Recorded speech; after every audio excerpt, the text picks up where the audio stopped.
This is Andi Purewal for Boxing News. I'm joined by Matt Macklin here in Riyadh, Saudi Arabia. Matt, here we are, fight week once again, familiar settings here in Riyadh. How you doing?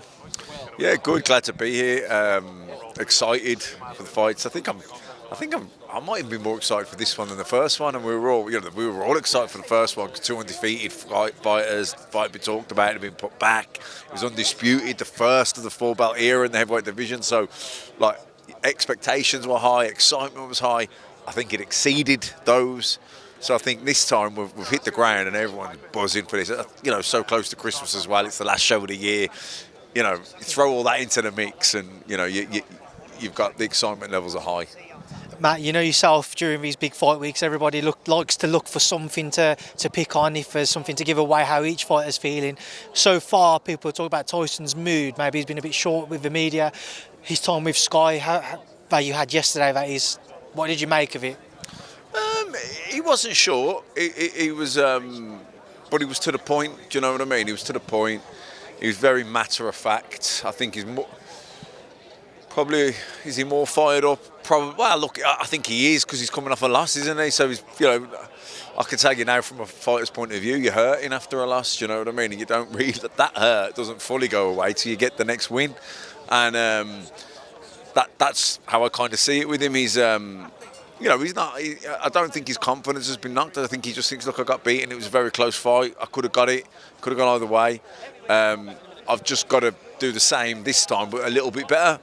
And I think, there was a quick turnaround last time from the fight that got cancelled with a cut in the sparring. Then to give that the necessary time to heal, to get back sparring and get ready in time, it wasn't ideal in terms of the amount of time he had to do the sparring. So I think this time round, he'll have done a few weeks more sparring.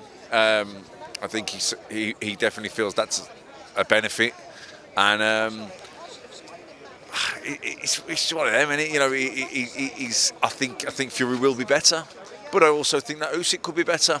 They've been in there, they've shared 12 rounds with each other now. They know each other that much better. You can watch tapes and all that, the rest of it, but you don't really know till you've been in there with someone. Do you know what I mean? Their speed, their power, their strength once you get on the inside.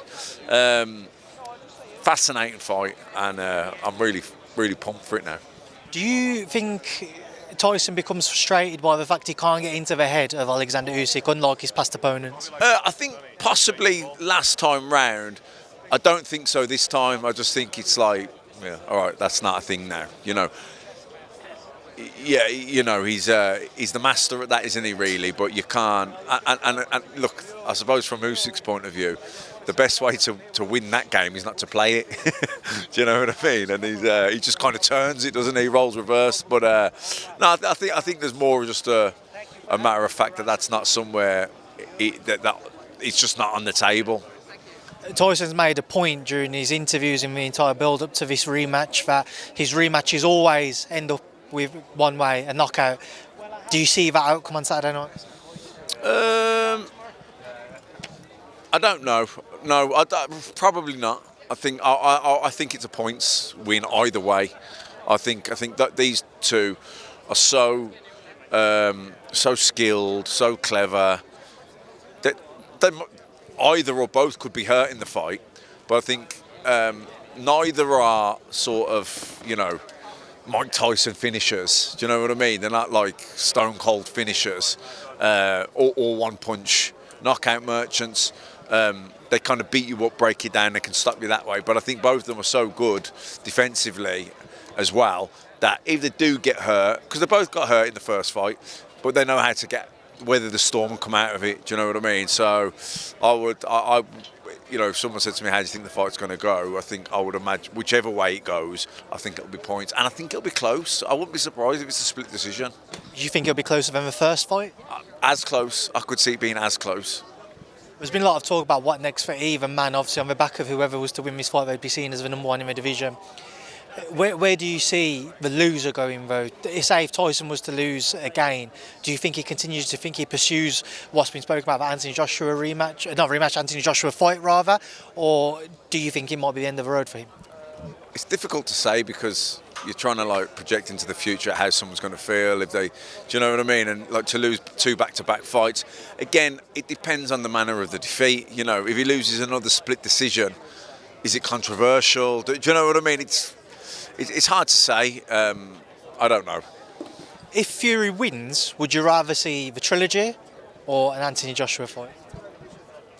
I'd like to see both. So you had to choose one. If you had one that you had to see next. Well, if it was next, he could do the Joshua fight, and then if he was to beat Joshua, then go into the trilogy. Just on the theme of Anthony Joshua, obviously we know that he won't be facing Daniel Dubois next, but Daniel Dubois will be facing Joseph Parker. Just want to get your take on that fight, Matt. Do you know what? I think it's a good fight, and I think Joseph Parker deserves it. You know, after the Zhili Zhang win and the Wilder win back to back, and he stayed active. I think he deserves to get the fight against Dubois, and that's a proper fight. You know, like Dubois could win it, but Joseph Parker could definitely win that. Tough one to pick. You know, listen, the current form Parker's in, you couldn't really bet against him. But then again, you know, you could also say the same with Dubois. Who would you pick? I don't know really. I'd probably lean with Parker. I think he's the more, you know, he's just a bit more experienced, etc. But then, you know, Dubois on a good roll. His confidence is sky high. But then, you know, Zhang's a banger, Wilder's a banger, and neither of them were right. You know, Anthony Joshua, big puncher, and you know, when he fought Parker, that was a prime Joshua, let's say. So, you know, I don't think Dubois stops Parker. To be honest, I think it's probably a 12-round fight. So, I don't know. It's a tough one. Probably lean to Parker. Just want to ask you as well, Matt. Obviously, Natasha Jonas, Lauren Price talk about that fight. Tasha, last week, I asked her about how in her career at this stage, there's been a lot of talk about them two lining up at some point, and there's been a narrative built around it. She wasn't best pleased by that narrative. She feels like there have been better fights out there, i.e. the Michaela Mayer fight, Sandy Ryan. She wanted the Katie Taylor rematch, as unlikely as it might have been. Do you understand her frustrations? Well, look, when you're an older fighter at the end of your career, you want to box other older fighters that are big names with the big money. Very rare you're going to get the bigger money with the younger fighter coming through that's still establishing their name. Now, Lauren Price is a little bit different because she's an Olympic gold medalist, etc., etc. But I get that. I get the mentality. I understand why Tasha, when you're an older fighter at the end of your career, particularly if you're managing an older fighter, you want them. You don't mind if they continue, but you want them to continue against other older fighters. You don't want them fighting the young lion coming through or lioness. Well, Matt, listen, I appreciate your time. I think the entire team is about to leave you, so I don't want you to get left behind. Thanks for speaking to me. I'll see you as a week. Taxi bills on you.